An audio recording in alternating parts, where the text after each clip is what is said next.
So, hi, my name is Appelquist. I'm from Kansas City. I put 4 books out through them in the last 10 years, through Spartan Press, that is, my publisher there. They run out of this used bookstore called Press Bureaus. Bunch of fucks, really.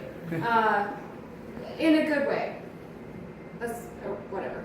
All right. So, I'm going to read a few new things and a few older things.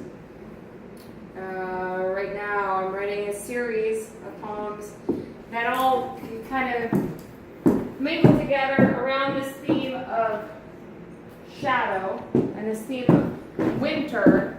And if shadow and winter could be an active agent in one's life, and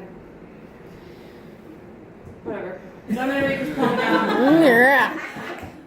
Shadow Winter number 11. Don't oversell it now. I'm so good at talking, you guys. Yeah. I'm fucking jazzed. Shadow. We all know already, and build our barricades against reality with a fluent hand. Our bodies rigid with resistance, creating other, smaller, escapable situations.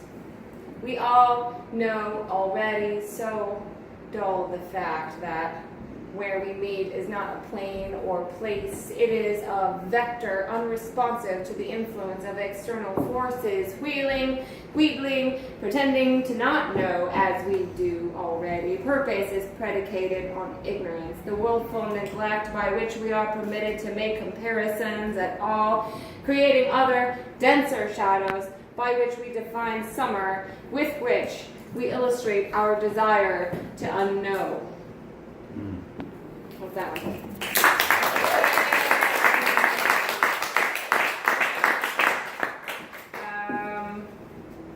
Loading.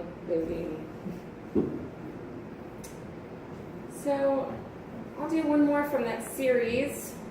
It's number 4.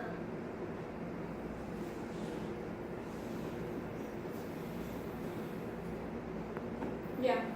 It's the light and the weight hanging together like that, clearly making a bed, as if it wasn't my own hands moving things, clanging against my body, against time, and the things time takes from me, from us.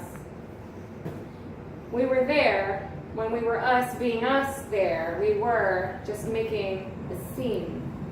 Broken open, I land in an odd place where nothing meant the things they mean. Meaning, words were many things besides themselves, while also being themselves.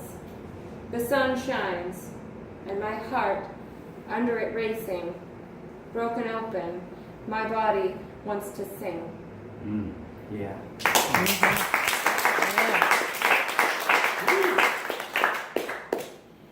So this is one of a few poems that I feel are maybe the first successful ones I've ever written about my mother. So this goes out to everybody with difficult relationship with their mother. There's a place I live that I don't actually live in. It is a home to hide my hoard of impossible futures in the kitsch of my failure. It's where my daughter's father's arrears are sent, and where the meaning of support arrives in the form of dollars. My daughter is beginning to move herself in there too. The place I do and do not live in itself is living. It attends and evolves along with me. Its bones are bowed with decades of standing, and it is the mending, repair. When I was younger, I could still see the walls and tried to hang there a portrait of my mother, but the place where I live and do not live spit out the nail, and her framed image melted into the floor. I feel the place where I do and do not live. Even when I am not there, I smell it. Its corners project themselves into other spaces with a regular randomness that I may never learn. The place where I live and do not live has taken things from me and hidden them. I never stop finding new rooms in which is everything I cannot remember. I feel I need to move, and I do. over and over 16 times in 10 years. What I don't know, somehow eking out what I do know that I don't know. There's no map of this place where I live and do not live. It follows me.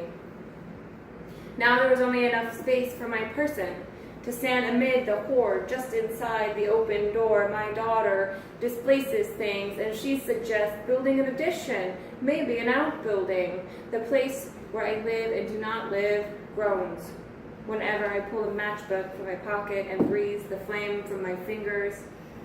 Wooden matches pour through the gutters. There it rains every day. I'm teaching my daughter to play with fire. I know that it will be our only way.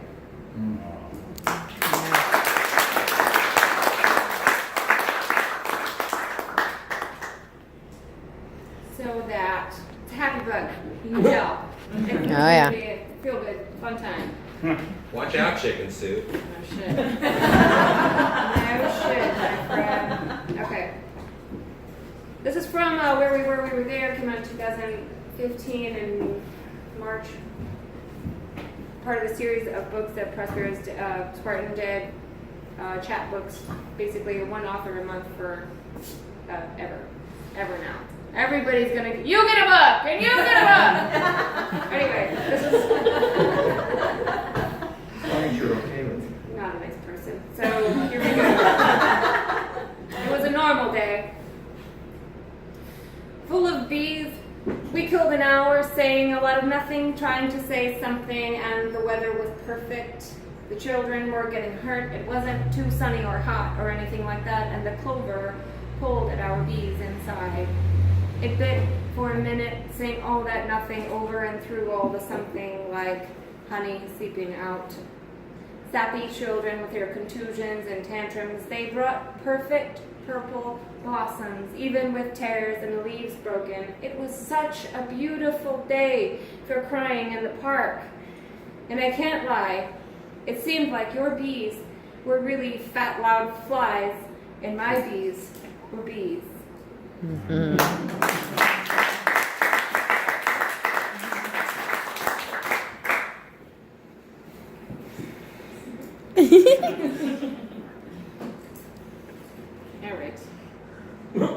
Alright. This is about my daughter. I'm not good at the mom poem. Generally, about my mother, about my daughter, about me. No, I'm really good at poems about me. I take it back. Alright, so here we go. My dearest and most sweet. It wasn't possible, possibly. There is no reason to have expected being given anything, and then there was you. I'm sorry. It's an unfortunate truth that our relationship must be predicated, at least in part, on fear. I love you. People will hate you or be mystified. They'll make demands and not tell you what they are. People are confusing sometimes, confused at other times. Let's just not make a big deal about it. Eventually, you will understand that we're in constant danger of dreams and being in love.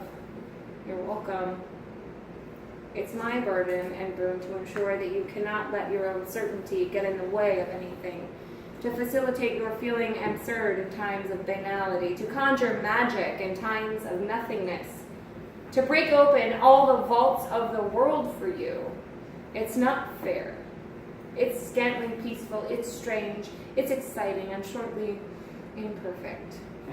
If our thing goes suitably, it's likely you'll grow resentments and probably experience a generalized or particular loathing, though these things are easily displaced and mislaid.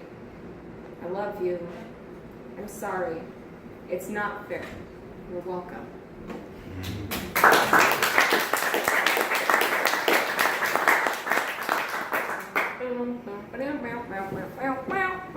I sing the theme to 48 Hours whenever I feel good. Meow, meow, meow, meow, meow. That's meow, very meow. fucking specific. No, I know. What? But okay, right? Sure, okay. It's perfect. There's another poem about my daughter, about our situation. May 31. It was sunny today, a more warm than bright type of sunny in which the children, your beautiful daughter among them, soaked it in, and beamed it back. Smearing picnic grease slurred fingers across the pale cement